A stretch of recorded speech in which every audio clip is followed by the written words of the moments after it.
Alrighty. We're up in two, three.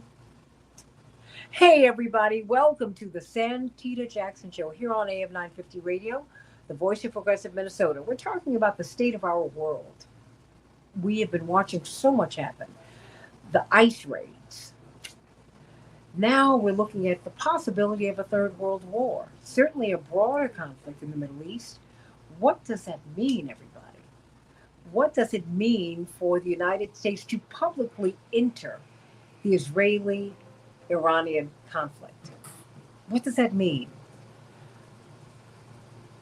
Even though the president announced that pretty much that Iran, that their military capabilities have been obliterated, now CNN is coming out with a report saying that that's not quite true.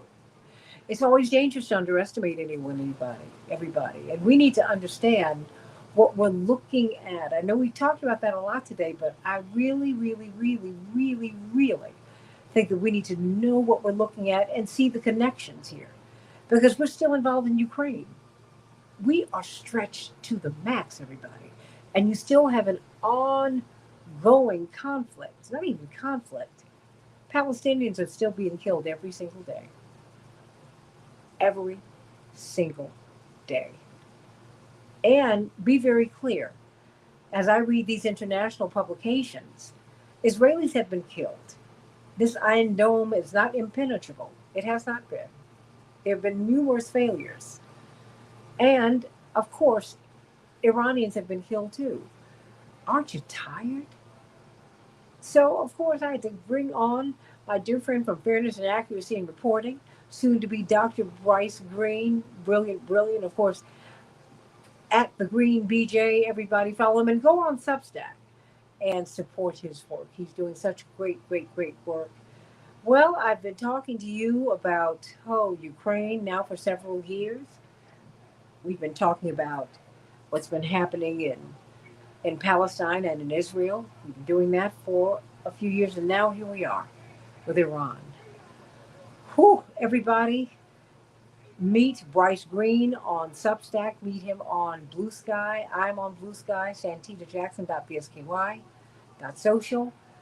I'm on facebook.com/Santita Jackson and friends, at Santita J on X, and of course here on YouTube, the Santita Jackson Show. Everybody like and share. Thank you, Bernadette.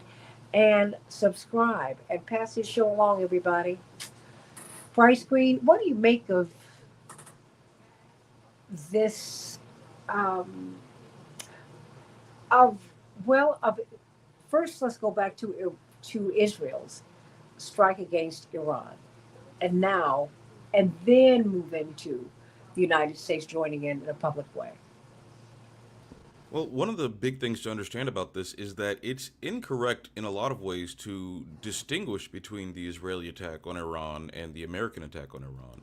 If we recall, Israel is only able to operate because America is the key provider of all of its weapons, its intelligence, its munitions, and we've seen Israeli officials admit exactly that over the years. They said that they couldn't last a few months bombing Gaza if they hadn't been resupplied by the United States. The same goes for its war against Lebanon and its shelling of Beirut and the attack against Hezbollah. The same goes for Israel's first strike on Iran, its unprovoked attack on Iran. And the same also goes for the numerous terrorist attacks that Israel has perpetrated inside of Iran. You know, there have been reports of car bombings, of sabotage internally, other assassinations. This has been something that Israel has been doing for years and years and years, all with the support of the United States. So when Israel attacked Iran, a few weeks ago, that was certainly a United States operation because the United States continues to fund it. There were public statements and many news stories that referenced the fact that Netanyahu and Trump had some sort of ideological or policy disagreement or break. There were reports that Netanyahu couldn't get a hold of Trump, and that Trump was rejecting his calls, and that he didn't appreciate some of the interference in the alleged negotiation tactics that the United States was doing. It appears that all of this was part of what the Israelis have called a deception operation Mm. that goes, back months and months and months, designed to lure the Iranians into a false sense of security, or at least confuse their intelligence to the point where they wouldn't know for certain that an attack is coming. And so the public rifts that we've been seeing, in all likelihood, are a core part of this deception operation. And so we can't take that seriously. And it was untenable to begin with because, again, if Trump had a serious disagreement with Netanyahu, well, there's a lever that the U.S. can utilize. That is the funding, the enormous unconditional funding that the U.S. gives to Israel, the constant resupply of the weapons. That could be halted or adjusted. That was never discussed by the Trump administration in any serious way. There was some grumblings, but it was never done. So if there was a rift, we would have seen something like that. That never happened. So everything that Israel continued to do must have been done with the sanction and the knowledge of the Trump administration, if not foreknowledge, but also tacit consent after the fact. This is the same with the strikes on Iran. These strikes on Iran have been long coming and long sought by the Israeli government, especially Benjamin Netanyahu. It goes back years and decades even. You can go back to the 90s and see Netanyahu and a lot of the neocons that went into influencing the Bush administration's policy. They had a document called the Clean Break Strategy, which was essentially about maintaining American global dominance around the world, and that includes stopping and impeding any regional power from gaining too much influence outside of the Washington led consensus. Iran was a core part of this, and Israel was a core constituent in pursuing this matter as a policy. That was in the 1990s. Right after 9/11, you saw people start planning in very real, tangible ways about how we're going to attack Iran. There was a report from General Wesley Clark who said that right after the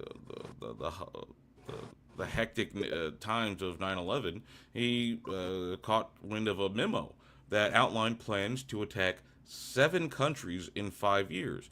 These countries included Lebanon, Iraq, Iran, Sudan, Somalia, Libya. I might be missing a few, but these were the blueprint for the global war on terror as it's been for the last 2.5 decades. And so this has been a policy consensus in some circles in Washington for years about attacking Iran and removing Iran. Now, again, the reason for this is because of the U.S. and Israeli and UK and general West quest for global dominance to subdue any regional actors, but that's not how they sell it to the public. The way they sell it to the public is by saying that Iran is on the verge of getting nuclear weapons. And if Iran has nuclear weapons, well, that would be a very dangerous situation for the region and for the world. It would threaten Americans, Israelis, and many people in that region.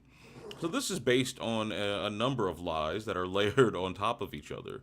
Namely, that Iran is on the verge of getting a nuclear weapon. The U.S. intelligence agencies have had a more or less consistent position over the last years that Iran is not pursuing a nuclear weapon, and they have not made the decision to pursue a nuclear weapon. This is congruent with the IAEA's assessment that Iran was in compliance with the Iran nuclear deal that was done under Obama, that was designed to limit Iran's nuclear capacity to only peaceful ends, as well as provide some degree of normalization between the United States and Iran. And this was working for a time. Iran had not opted to do this. This arrangement only changed after Trump in 2018 unilaterally withdrew from that deal. Uh, thus not only being a bad faith negotiator, but also ensuring that um, that there would be some sort of pretext to accuse Iran of not adhering to the deal or being some sort of destabilizing force. So they walked away from this deal unilaterally under the Obama or under the Biden administration. Pardon, the Biden administration had the opportunity, and they actually ran on a platform of rejoining the Iran deal. But that never materialized because while Iran was willing to go to the table, in fact, they were really willing to just simply pick up where they left off in the absence of Trump. The Biden administration imposed all sorts of new restrictions that had to be met before the sanctions against Iran would have been lifted. This was, of course, a way to sabotage the deal and ensure that Iranian hardliners had a better hand in, and that the people who did want to deal with the West, their hands were more or less tied. And so this state of affairs persisted, and the diplomatic world was rocked by the Ukraine war, and then Israel's genocide of Gaza, and the Iran deal largely fell off of the Biden administration's agenda, and of course the news media as well. And so that brings us to where we are now, where this Iran deal was scrapped by the Trump administration, continued to be abandoned by the Biden administration, and now is being used by the Trump administration to say that Iran is about to build a nuclear weapon when they have no intention to do so. And the only reason that they would be because the U.S. has unilaterally obliterated the treaty that would have prevented it. So that's the first lie, is that the U.S. understands why this isn't happening. The second lie is that the world would be destabilized if Iran were to get a nuclear weapon. Now, recall in over the last decades, there have been numerous calls for a nuclear-free zone in the Middle East, where no country in the Middle East or North Africa would have any access to nuclear weapons. This was agreed upon by all of the Gulf Arab states. It was agreed upon by Iran. It was agreed upon by Saddam Hussein. It was agreed upon by many people. Well, hold on. Why did they agree to that? Well, they agreed to it because no one wants nuclear weapons. Nuclear weapons are a very dangerous thing in the world. And if there was any sort of destabilizing power to get nuclear weapons, that would make no one safe. The only power in the Middle East that didn't agree to this was Israel. And Israel has a long history of having an undeclared and illegal stockpile of nuclear weapons that they have tacitly threatened to use, though no one acknowledges it in any official capacity. It's kind of a shell game for them. But this is a clear violation of the Non-Proliferation Treaty, which Israel rejects entirely, and it's a clear violation of U.S. law to be able to deal with Israel in the way that we are because of Israel's violation of the NPT. But that doesn't matter. Israel's allowed to have nuclear weapons, and if Iran were to have nuclear weapons, it would be because to prevent Israel from being able to use its weight, to use its military power unopposed the way it's doing now, to protect against the very kinds of attacks that we've seen over the last few weeks. The Rand Corporation did a study of Iranian military journals, public statements, and interviews with Iranian thinkers in this military and strategic planning space. And they found that the actual use of nuclear weapons, a first strike by Iran against someone else, was incredibly unlikely, and that they rarely talk about them in this way. And in fact, they talk about them as very poor offensive weapons in general. They believe that they are more of a deterrent to prevent other powers from being able to dictate terms and to be able to attack with impunity Iranian interests, especially in a Middle East that already has nuclear weapons. So this was understood by, and this was a Rand Corporation study that was commissioned by the U.S. military. It's not, some fringe people doing some research. It was a military-funded study, and so this was done in 2009. Uh, uh, Nothing strategically has changed on that front, except the Trump administration's unilateral withdrawal of the Iran deal. And so the second lie essentially is that Iran would use these nuclear weapons. Now, you hear in the media all the time, especially from the pro-Israel people, that Iran just wants to wipe Israel off the map. However, this RAND Corporation study was very clear that the priorities of the regime in Iran isn't wiping out Israel. They certainly have extreme animosity towards Israel for a number of historic reasons, and one of them being that Israel and the U.S. supported Saddam Hussein's war against Iran, which used chemical weapons. Another would be the fact that they overthrew the government in 1956 uh, for oil companies. But that doesn't mean that they want to blow up the world. Because if nothing else, that would ensure that Tehran would be blown off the map with American or UK nuclear weapons or Israeli nuclear weapons. They don't want that. They don't want to blow up the world, and very that act of sanity is something that a lot of people in Washington don't understand. And so the idea that Iran is trying to get nuclear weapons has been false, though that might have changed in the last few weeks. And the idea that Iran with nuclear weapons would be dangerous is also false and misguided.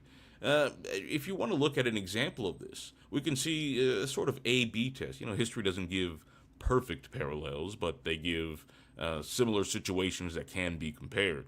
If we look at Libya, and if we look at North Korea, two targets of American and Western imperial military designs in different capacities, but very hostile relationship.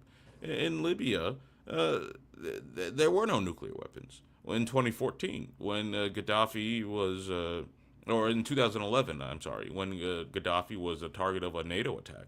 They had no way to defend themselves against a blanket act of Western aggression. Uh, Now, North Korea, on the other hand, this has they've had nuclear weapons for decades and decades, and there isn't even talk of seriously invading or attacking or destroying North Korea. I mean, maybe there's a little bit every so often, Well, why but not? it's nothing like the day to day The gallery of pounding. uh, See, the no, drumbeat coverage talking about attacking Iran. but stay There's right there none of for a that in minute. North Korea. Stay right there for a minute because North Korea is sitting on trillions, plural, trillions of dollars worth of untapped minerals. And it's not a secret. And yet, we're not thinking about invading them, occupying them. Now, I realize we've got a vassal state to the south, South Korea, and we've never ended the Korean War.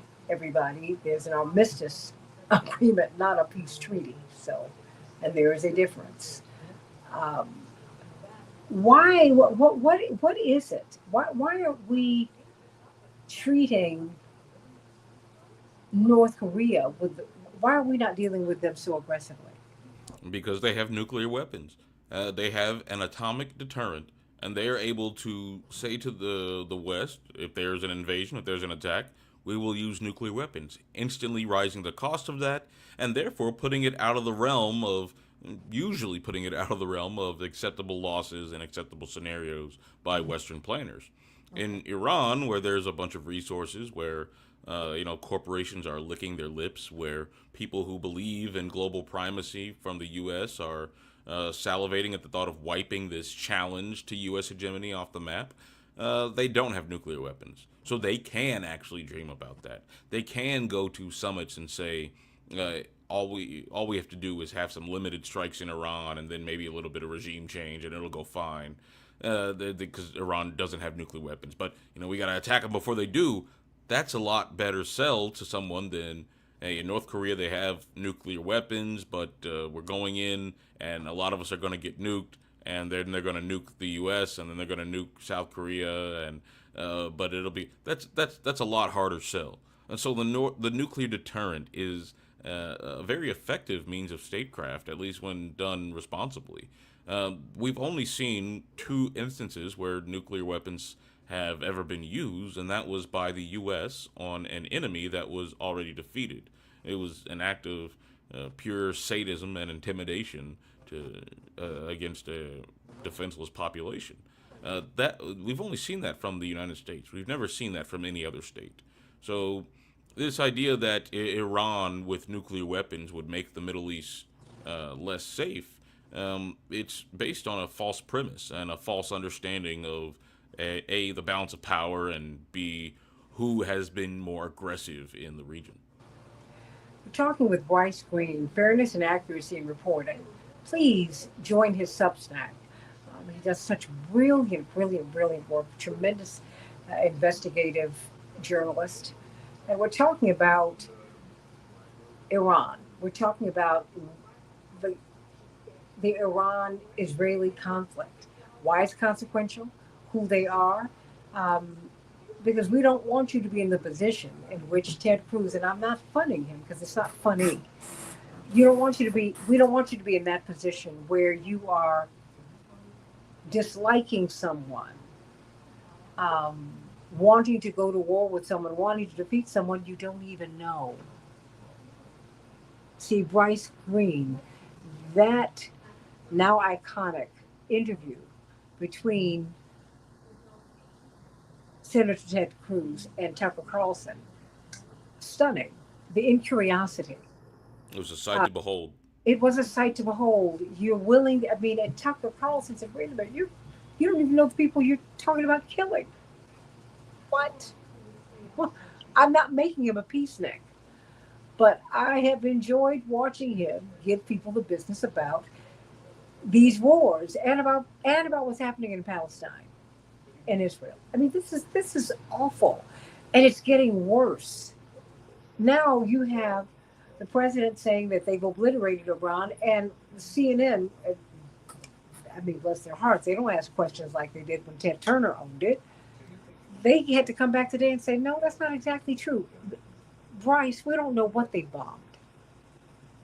I mean, they have. I'm sure they don't have. I'm sure their weapons or their development of nuclear technologies might not be in the places that have been bombed because they've been told for years that they're going to get bombed. Wouldn't you move your stuff around? Right, and the U.S. intelligence and Marco Rubio and American officials have admitted that they're really not sure, not certain of the extent of the damage. Trump, of course, is going to use his bravado and say that yes, we completely pulverized them and bombed them into the Stone Age, blah blah blah. But he has no idea, as usual. But the U.S. intelligence community also has no idea because if we look at the satellite images, we can still see some buildings and some structures still extant and still available. That, of course, doesn't capture what's gone underneath the ground.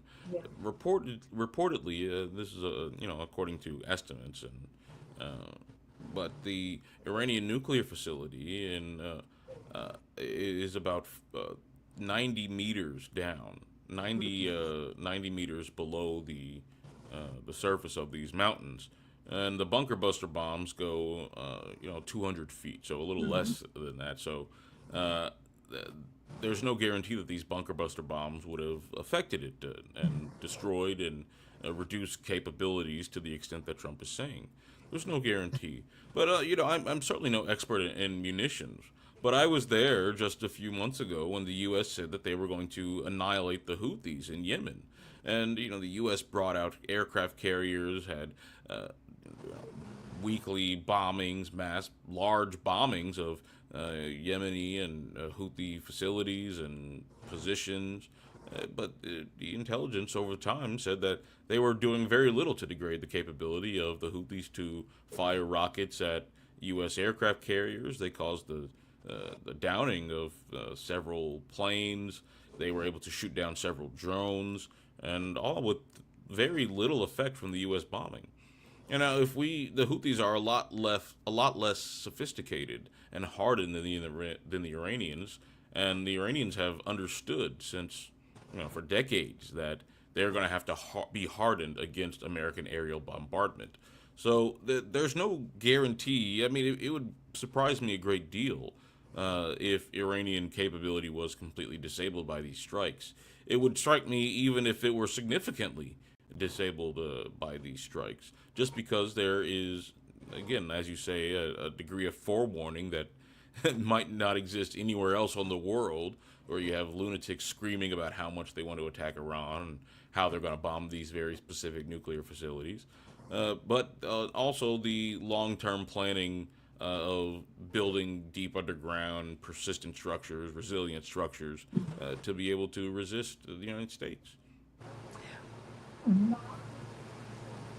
What is happening now? I mean, now that you've had this strike, what is supposed to happen next? I mean, is are they? Do you see this as we've launched this strike, we've obliterated, now we're done? Even though, I mean, other players in the Middle East, including an Israeli military official, have said this is going to be a long conflict. I mean, and what are the consequences of this being a long conflict? What will that look like? And how will we feel it over here, Bryce? They've said if you attack, if the United States attacks Iran, you you are our opponent. You are our enemy, and we will deal with you thusly. I mean, Right. they said that. They've explicitly said that they will consider the U.S. a party to any Israeli attack, which is what Yes, happened first, of course, with U.S. support. They said absolutely. this for obvious reasons. But they said that they would explicitly attack U.S. bases. Now, Iran has demonstrated a significant degree of restraint over the last few weeks because they have refrained from attacking U.S. military bases, as would be completely within their right under the laws of war. But throughout all the assassinations, all of the sabotage, all of the bombings, the destruction of infrastructure and targeting of military officials, the Iranians have not struck back against American targets because they understand that that is a significant escalation.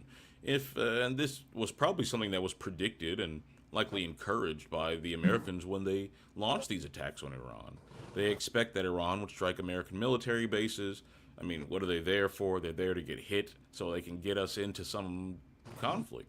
There's going to be pictures of, wounded soldiers, dead soldiers. There'll be big parade for the families. All the never forget crowds and the never again crowd are going to come out and say, "We will never forget you. We have to go kill Iranians," and that's going to be a major propaganda tool. I mean, that's why they're there. That's why they're there in the Middle East. I mean, it's about power projection, but also it's a trap for Iran to spring or not to spring. And if they spring it, then you can get the full mobilization of the American public, possibly. Right now it's about 50-50 whether or not people support long term or short term strikes on Iran. But But no, Netanyahu and others are very open about their desire for regime change. You don't but get regime change through a short period. You get regime change through sustained action. They want to destroy the very fabric of the Iranian state so that it fractures and that different factions can take control. They've but written about this in yeah, their think tanks and their planning documents. but regime change for what? I mean, not even. I mean, changing an administration. I mean, this is not our government, Bryce. This is the Iranian people's government. And please, President Trump, President Obama, every president has opposition in their country. Okay, so I mean, I'm tired of hearing people start off the conversation about the internal politics of Iran.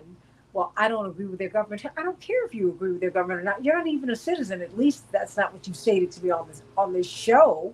So why do you? I mean, it's none of your business. So I'm trying to find out, what are we doing? I mean, why is Iran such a sore spot for the United States? Is it because they brought us to our knees and said, get out of our country after you've overthrown our government? It took them 20 years to do it, but they did make good on that. 20 plus years. I mean, what is the problem? I mean, why is Israel so focused on Iran as an enemy? What is it? Is it because are they the strongest player in the region? I mean, what is it? Well, I mean, because there's Turkey two has the bigger army, justifications. right? Yeah, there's two justifications that you get if you ask the United States. The first justification, the ultimate justification, is that Iran is a major regional player and is able to be a part of a global bloc that challenges U.S. global hegemony by joining in with the BRICS bloc, the Brazil, Russia, China, India, the group of countries that are working together in to some capacity to create a system outside of the Western controlled, IMF World Bank system. The fact that Iran is able to work with those countries, is able to uh, form some sort of alternative vision, alternative path for global development, that poses a major threat to the United States. And they write about it all the time, very panicked about this, the rise of China and the rise of the alternative states and the rise of Russia. All it means is that the U.S. will no longer be in charge of everything and subject the world to the global dollar regime. Um, the reason that Iran needs to go is that if Iran falls and becomes a Western puppet state or Western ally, well, then that's a dagger at the heart of this BRICS bloc. It's near Russia. It's closer to China. It's closer to, all of this global development that would, then be impeded by a Western-backed Iran. There's also, of course, the corporations that drive this system, that drive this imperative. They have a direct material interest in taking a lot of what Iran does, its oil revenue, its housing, and privatizing it and giving it to American corporations or Western corporations, or maybe Iranian corporations that are fully financed by Western capital. This is a major boon for them every time there is some sort of military action. And of course, the military industrial complex is wound up in all of these interests and has a great interest in producing weapons, producing global insecurity, and supporting the most maximalist goals of the military and global hegemony planners that exist in the heights of the U.S. foreign policy establishment. So that's the overriding reason. But the other reason is security. They're able to sell this to the public by saying that this improves security. And as I went over, not only is that a false notion that Iran is a danger, a threat to Americans or anyone, is the fact that that's a farce is important, but it's also a key reason that most of the American public or the Israeli public believes that it is legitimate to then do first strikes against them, to not just not negotiate in good faith, but also to do first strikes, which is what we're seeing right now. So that's the second justification, this overriding imperative, and then you have the security justification for the general public. And as we've seen in America, at least, I was reading today an article from Politico back in 2015 about the Trump and the then candidate Trump's attack on Obama's nuclear deal with Iran, and he went to a local mall and just started asking people about what do they think about Iran and what do they know about Iran and how would can you find it on a map, and no one could, because these aren't issues that the American public is deeply motivated by. What they are motivated by is when you tell them that their security is at risk. When you link it tacitly, if not directly, to 9/11, when you link it to Saddam Hussein, when you link it to Osama bin Laden, when you link it to, and especially right now, Hamas and Hezbollah. The other key justification is that Iran is the major supporter of Hamas and Hezbollah, which are only existing. The only reason that Hamas exists and the only reason that Hezbollah exists is because of Israel's conquest of both the Arab countries in Gaza and the West Bank, and Sinai, but that was given back. But also Mm. of the Israeli conquest of Lebanon, which Hezbollah emerged largely as a resistance to Israel's occupation. And the only reason they exist is to end that occupation. And the only reason Hamas exists is because of Israel's occupation in Gaza and the West Bank. Uh, Iran, so the fact that Iran supports that, supports resistance to settler colonialism and American empire in this region, is also another important reason why Israelis are hell bent on taking out Iran. It's not that they are making the region unsafe. It is that they are making it harder for Israel to advance its vision for greater Israel, that of expanding its borders, of subjugating or in many cases expelling the Arab populations of what they consider to be greater Israel, and ruling over the region with an iron fist. Uh, Iran's existence makes that a little bit harder. And so that is another reason why the Israelis are invoking security to justify this attack, and another reason why the American media is parroting it. As they're parroting it, don't you see what are the dangers here? Oh, yeah, you're muted. Oh, oh no, I'm not. I'm actually. Can you hear me now? Hmm. Oh wow, can you hear me now? I shouldn't be muted. Muted. Okay, not muted. Can you hear me now? I can't seem to hear you. Okay, well, let me type this question. Uh, I want to know what are the consequences. Wait a minute. Okay. Say, say, well, let's say, let me see. Here we go. Consequences. There's more than one way to skin this cat, everybody. Consequences. Oops. Okay. Of war. Excuse me. With Iran. I'm sorry, I'm doing it. Okay. There we go. There we go. I'm putting that in. Hmm. So you can hear me still, but I I can't can hear hear you. you. I can hear you. Can't hear me, but I just typed this in for you. Let me I do a typed in the general sound question. check on the machine. Okay.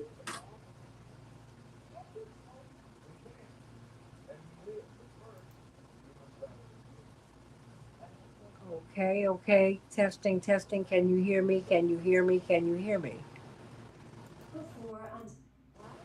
Now my sound is working. Okay. Hmm.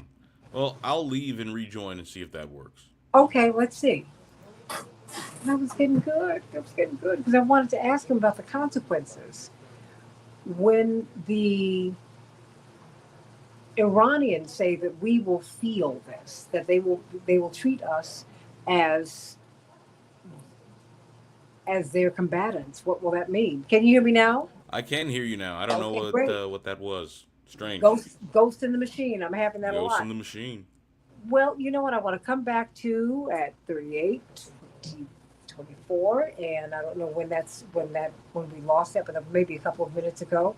What are the consequences of war with Iran for the United States? The Iranians have said if you enter into this, and we know that you already have, but if you do it overtly, we're going to treat you as combatants. We are, in other words, we are at war with you, the United States. What does that mean?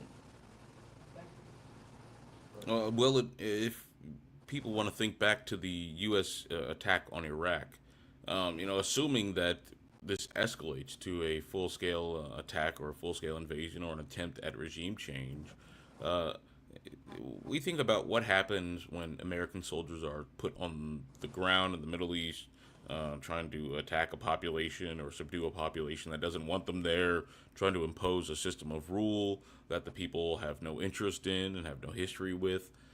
Well, that was obviously a disaster. Thousands of people, Americans, died. but the toll on the target nation will be inexorably higher.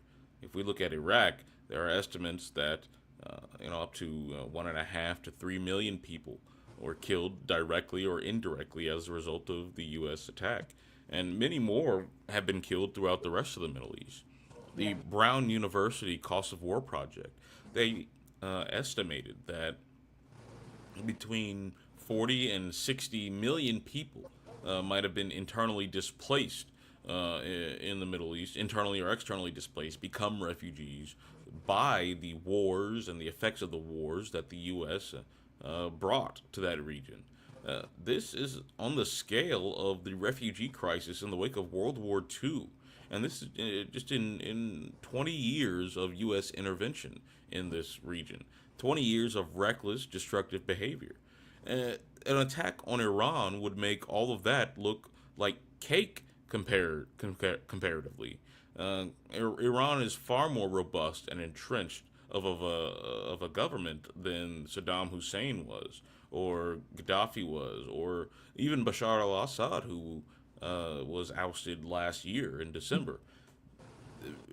The amount of energy, lives, and weapons and time it would take to overthrow and maintain the country after the overthrow is pretty immeasurable.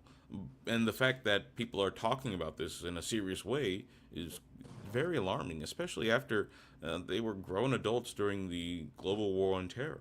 But Yeah. it seems that the global war on terror playbook is being busted out, and I wouldn't be surprised if the authorization for the use of military force is going to be invoked by the current administration to justify their attacks. Maybe not. Maybe they'll justify it in some other way. But the groundwork has been there for quite some time. The lessons ought to have been learned quite some time ago, but that doesn't seem to be the case. Do you think that that we will see this, feel this in the United States on these shores? Absolutely. One of the main things that Iran has leverage over is the closing of the Straits of Hormuz. And you also have Iran's allies in the region, like the Houthis, who have demonstrated ability to run a very intense blockade over critical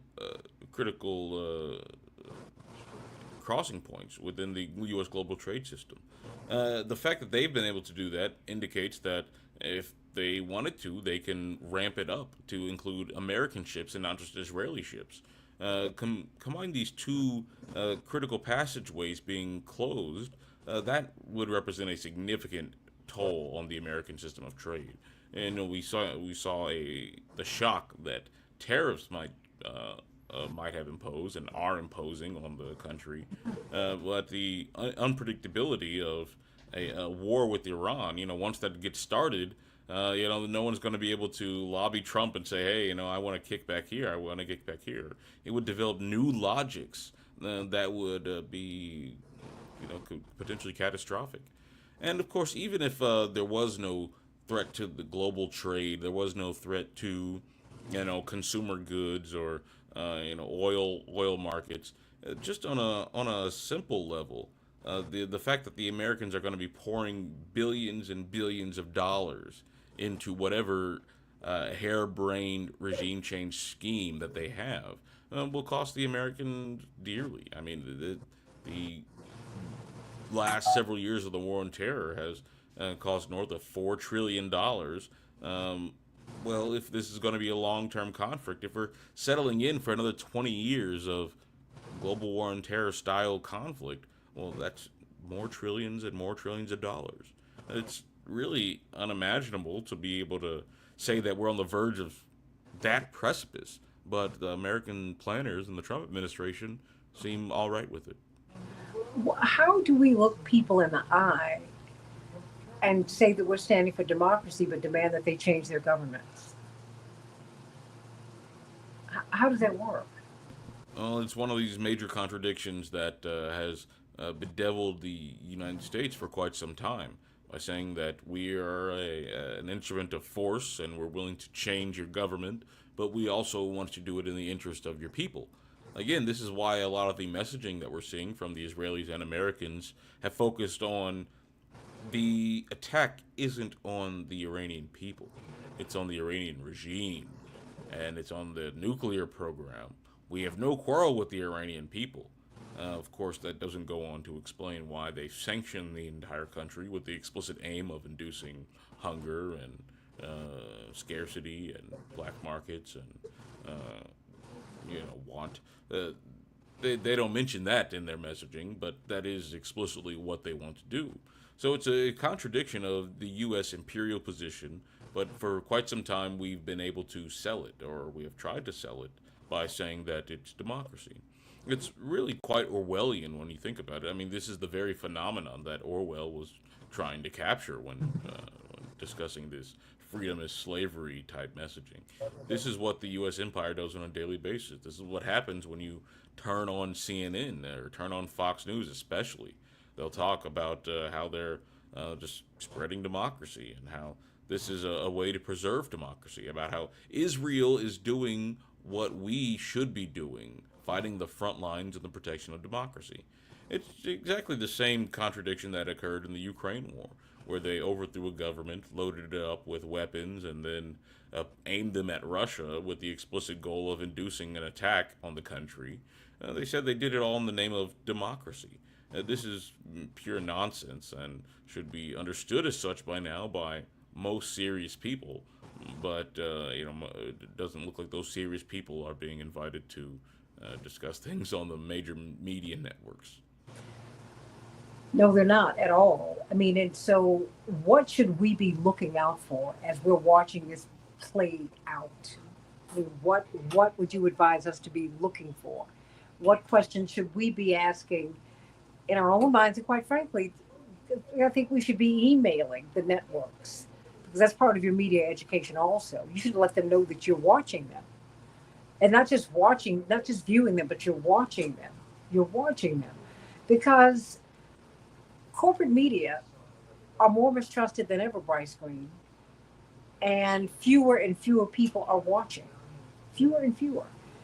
And but they're still they still deliver a lot of the news. So what should we be looking for? Particular I mean in this particular conflict, in this particular instance. If we want to look and examine media performance in this run up to the war, in this now start of the war, one thing to look for is the changing motivations and the changing justifications for the war. At one point, they will be telling us that their immediate goal is to end Iran's nuclear ambitions and end the ability for Iran to threaten Israel and end the ability for Iran to uh, be able to target with the ballistic missiles. Um, that justification it will slowly morph, and it is already morphing in some corners, to say that not only do we have to remove their ability to send nuclear weapons, but we also have to remove their ability to send any weapons. We also have to remove their ability to send to support terrorism all over the Middle East, to support Hamas, to support Hezbollah, to support the all the to support the Houthis. We also have to degrade their ability to do that. And to do that, well, you have to start taking chunks out of the state and start attacking the state itself. And pretty soon, the justification will be we have to regime change. Because for the Iranian people to realize their best selves, America has to tear apart the government that they have now. Already, Netanyahu has said that this is the goal. The goal is to change the regime. Right now, the U.S. is doing so by sanctioning the country with the hopes that the people will suffer and opt for changing the regime. That hasn't worked and it's never worked, but they do it anyway. And now, recently, they've upped their engagement to unleashing Israel to bomb the nuclear facilities and other targets around Iran, and also joining in that bombing themselves. And so they're increasing dramatically what they're actually doing. Who knows where that's going to lead in the future? Uh, Pretty soon, there will be Iranian militant groups that will be anti-government and armed by the West that will be told as the bastion of democracy. These moderate rebels who just want to see freedom brought to their country. I mean, this is all speculation, but I think it's in line with what the trends are right now, and what we've seen in the past from these warmongers. These warmongers. Well, I mean, what is the upside of this moment, if there is any? I mean, are we watching this process be exposed? Are we watching the people who seek out war and who reject peace? Because it's, it seems that I mean, there is a group, and certainly there's a group who are centered around President Trump, and they're centered around every president, quite frankly, all of these elected officials, who absolutely are thwarting every effort to create the peace. I think there are two positives that we can look at with this situation. One is, as you say, there are a lot of people who are resisting the oncoming wave of propaganda that we're seeing, that's ubiquitous around the country. There are more eyes on alternative media groups. There are more ears on alternative podcasts or YouTube shows or what have you that are highly critical of this establishment consensus that we need to attack Iran. And the system that led us to attack Iran is being exposed more and more people. Unfortunately, that doesn't translate into political power because that's not how our American system works. Plus, there are quite a few boomers and people who still believe in the legitimacy of traditional media who are, more or less swayed into thinking along those same lines. But the other good thing that I think we're seeing is that we're seeing restraint from Iran. And if we look at what Iran has been dealing with, if we look at what the global south has been dealing with, it's been overwhelming U.S. force and the boot on their neck for the entire time. The Iranians have been uh, dealing with Israeli and U.S. terrorism for the last 2 decades, 3 decades, more. They've had to deal with assassinations of their people. They've had to deal with direct terrorism been done on their soil, sabotage, cyber attacks. Stuxnet was used deliberately to shut down all sorts of Iranian industry. They they've had to deal with quite a bit, all while not being able to retaliate the way that the U.S. or Israel would if something similar happened to them. And so that has uh, induced a strategic long term thinking in Iran and these other powers that you don't really see here in the United States, especially in the general public. And that power is on display. The reason that the U.S. and Israel are lashing out so much is because they understand that they are at the apex of their power and that their power is declining now. It's been declining for a little bit, and they realize that if they don't act now in desperate ways, then their system is doomed to collapse, or at least doomed to be subordinate to a more fair, a more multipolar world order. That might, I think that's a positive that we're seeing. We're seeing that this is evidence of a changing world in which countries like Iran and China or whoever uh, don't have to live in fear of a global hegemon doing what it's doing right now. And how do you think that will shape Americans? It'll be a painful process for America to lose its status as the superpower with the exorbitant privilege. It'll be a painful process. Part of what we're able to do now is finance our debt with other countries' productive capacity. Other countries, they need dollars, so that means we can issue as many dollars as we need to finance whatever projects that we have. That system of governance really is unfair to these other countries who don't have a say. They don't have a monetarily sovereign policy. So when the dollar is the central currency, they're at the mercy of the American political and economic system. If there's an alternative, if there's a movement to start doing transactions in local currencies or in a centralized currency that isn't the dollar, well, that means there's a lot less demand for U.S. dollars. That means there's a lot less that the U.S. can do with this monetary policy.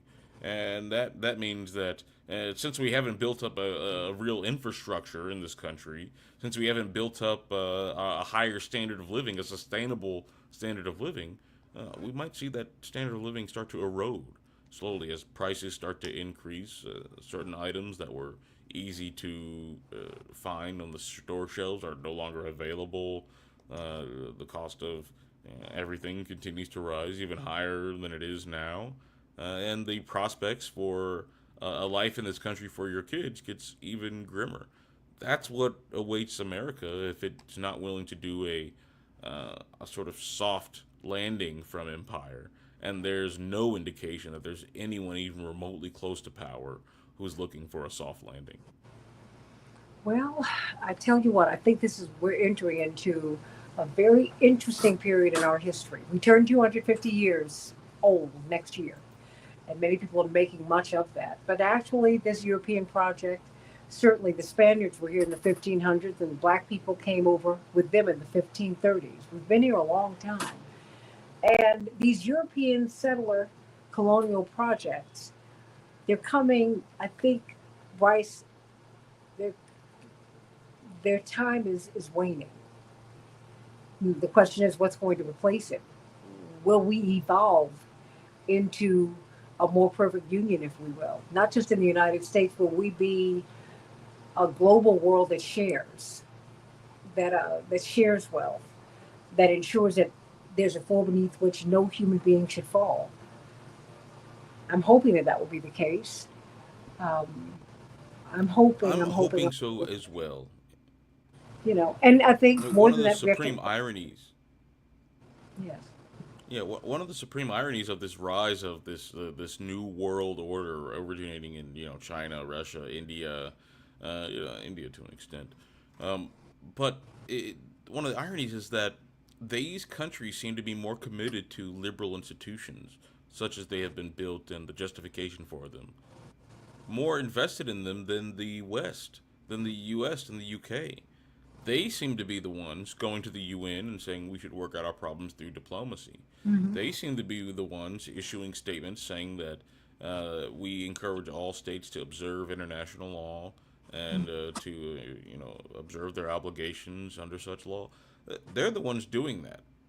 They're the ones putting out policy papers and explainers of their policy in terms of international law and uh, the policy of non-interference, the supremacy of non-intervention. They're the ones doing that. It's not the West, and that gives me a significant degree of hope because if those institutions, or at least the spirit of them, is observed and taken seriously by the people who are going to be surpassing the U.S. in master of the world status, uh, then that's a positive development. And I genuinely believe that the internal logics that drive these countries are not incompatible with the system of international law as written and as understood by the United Nations and similar institutions. The United States and the UK, their internal logics lead them to violate that law and that Yeah. spirit consistently as a matter of course because they were never constructed with the intention of being taken seriously by the US and UK and the others. They gave themselves veto power on the Security Council. Then they gave themselves, the right to do whatever they want uh, in that regard. But the General Assembly also had a lot of their friends, and they were grateful at the end of World War II. But as decolonization began to gain more steam, these countries started saying, "Hey, no, we don't want to be going along with this giant Western plan to subjugate the world to a single trade system. Maybe we want something different. Maybe we don't want to live in the world of the United States rules." And so the United Nations then became an obstacle or a fig leaf to justify naked, aggressive imperialism of old, whereas the rest of the world genuinely believed the marketing material and strove to live up to it. It's a new world, everybody. Choose or lose, and I choose to win. Bryce Green, everybody, follow him on Substack, and please, he's just absolutely brilliant. Take care of that throat. We need that voice. Thank you so much. I appreciate it. A- AM 950 Radio, the voice of progressive Minnesota. Much love, everybody.